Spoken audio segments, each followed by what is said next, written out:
Bago magpasiklab ng angas sa GMA Afternoon Prime sa Lunes, nagpasaya muna ng mga kapusong Pangasinense ang cast ng Kamao. Makichika tayo kay Sandy Salvacio ng GMA Regional TV. Simula sa Lunes, May 25, may bagong family sports drama sa GMA Afternoon Prime na mapapanood ang mga kapuso. Inihahandog ng GMA Entertainment Group.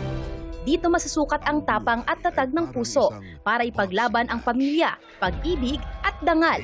Ang excitement sa upcoming series, ramdam ng cast ng Kamao nang bumisita sila sa San Carlos City, Pangasinan para sa GMA Regional TV Kapuso Mall Show.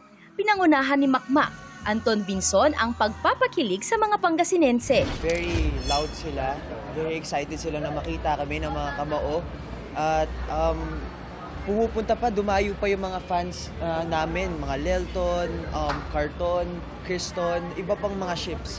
Kaya I'm very proud at parang nakakataba po ng puso.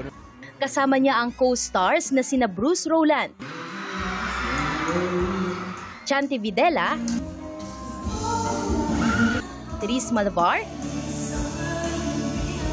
at tandem ni na Tito Marcy at Tito Abdul. Talagang pinursigi ko talaga yung pag-training ko kasi nasanay ako sa mga Muay Thai, Jiu-Jitsu. Pero ngayon, gagamitin ko na yung arms ko to box.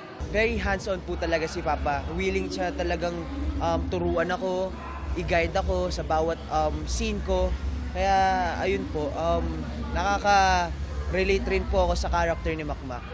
Mula sa GMA Regional TV, Sandy Salvacio, nakatutok 24 oras.